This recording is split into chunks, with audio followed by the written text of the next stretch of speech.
Yay! So today we're going to read How the Grinch Stole Christmas. Ready? By Dr. Seuss.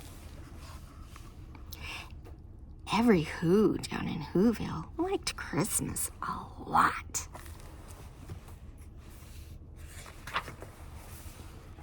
But the Grinch, who lived just north of Whoville, did not.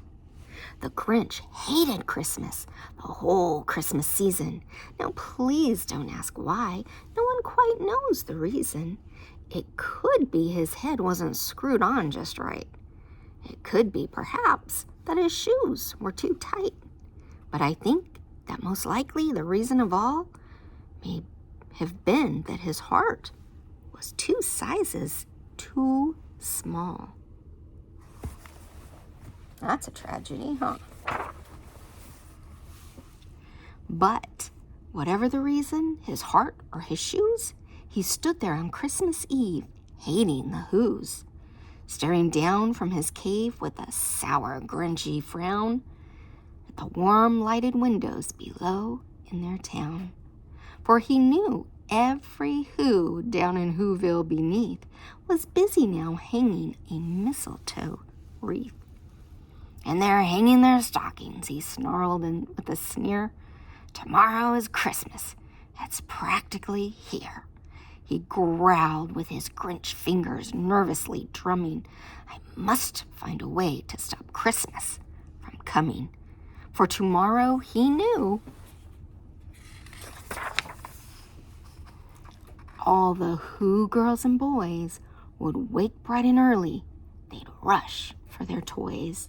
And then, the noise. The noise. That's one thing he hated. The noise.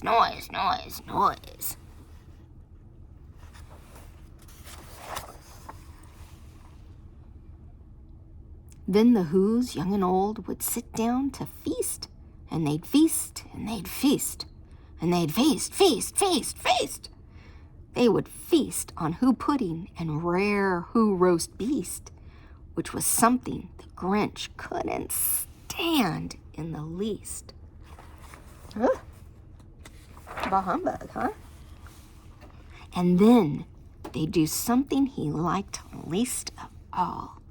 Every Who down in Whoville, the tall and the small, would stand close together with Christmas bells ringing. They'd stand hand in hand, and Whos would start singing. They'd sing, and they'd sing, and they'd sing. And the more the Grinch thought of this Who Christmas sing, the more the Grinch thought, I must stop this whole thing. Why, for 53 years, I've put up with it now. I must stop this Christmas from coming. But how? Oh, look at that. Then he got an idea, you could tell. An awful idea. The Grinch got a wonderful, awful idea. I know just what to do, the Grinch laughed in his throat. And he made a quick Santa Claus hat and a coat. And he chuckled and chuckled. What a great Grinchy trick! With this coat and this hat, I look just like Saint Nick. All I need is a reindeer. The Grinch looked around.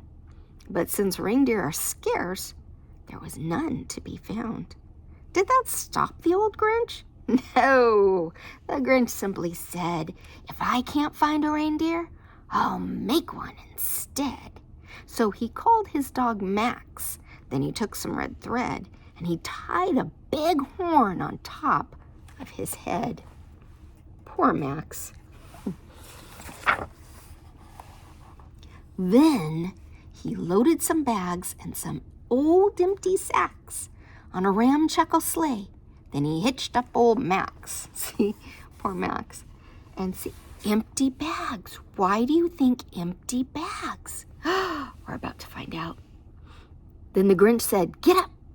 and the sleigh started down toward the homes where the Who's lay a snooze in their town. All their windows were dark. Quiet snow filled the air. All the Who's were dreaming sweet dreams without care. When he came to the first little house on the square, "This is stop number 1, the old Grinch," Claus hissed, and he climbed to the roof, empty bags in his fist. See that?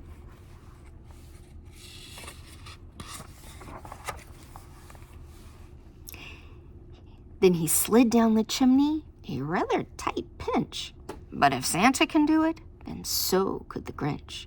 He got stuck only once, for a moment or two. Then he stuck out his head of the fireplace flue, where the little Who's stockings all hung in a row. "These stockings," he grinned, "are the first things to go."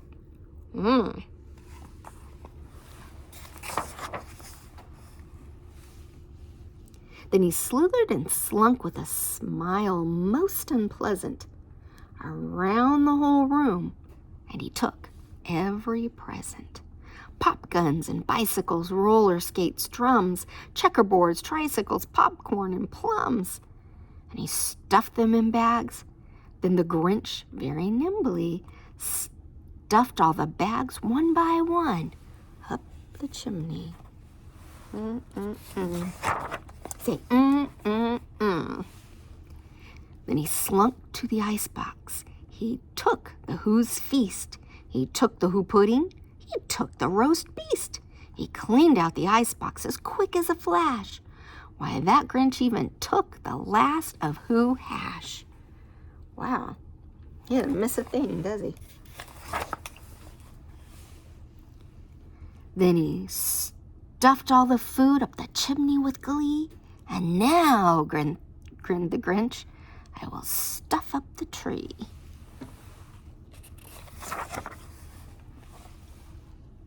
And the Grinch grabbed the tree and he started to shove, when he heard a small sound like the coo of a dove. He turned around fast and he saw a small Who, Cindy Lou who was not more than 2. The Grinch had been caught by this tiny Who daughter, who'd got out of bed for a cup of cold water. She stared at the Grinch and she said, "Santa Claus, why? Why are you taking our Christmas tree? Why?"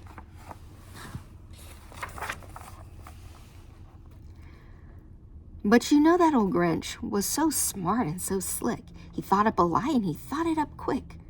"Why, my sweet little tot," the fake Santa Claus lied, "there's a light on this tree that won't light on one side. So I'm taking it home to my workshop, my dear.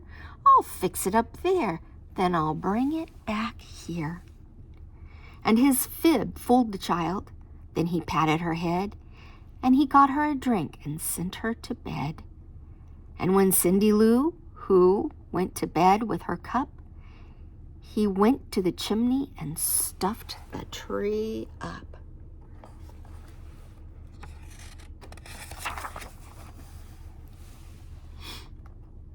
Then the last thing he took was the log for their fire.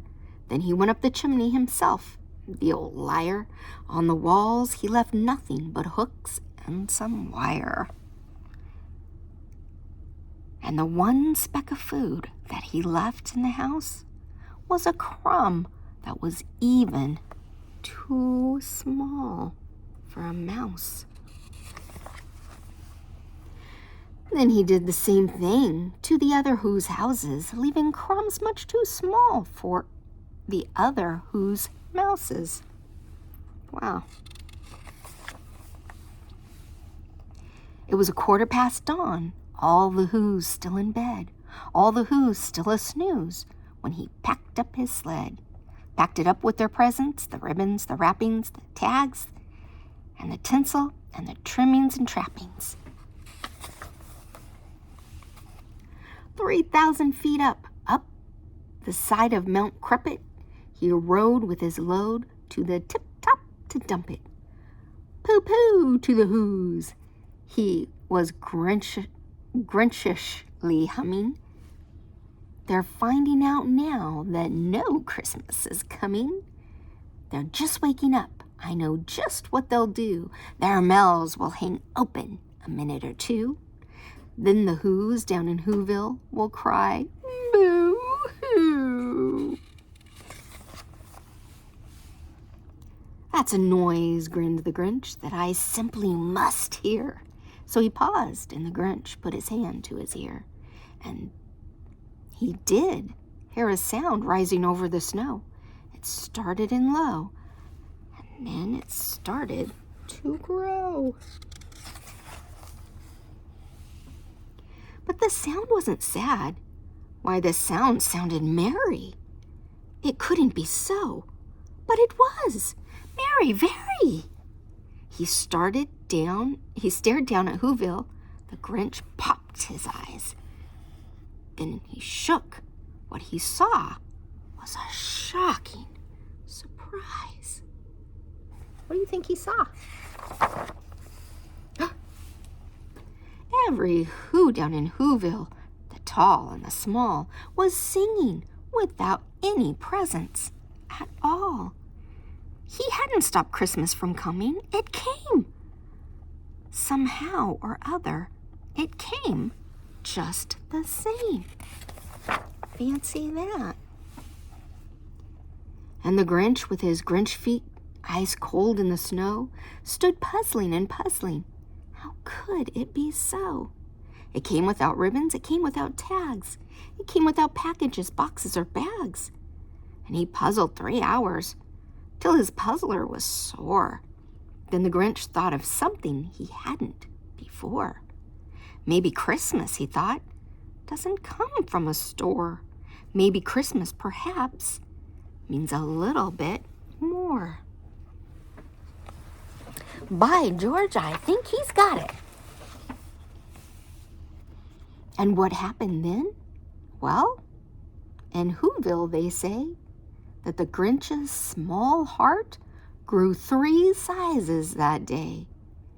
And the minute his heart didn't feel quite so tight, he whizzed with his load through the bright morning light, and he brought back the toys and the food for the feast.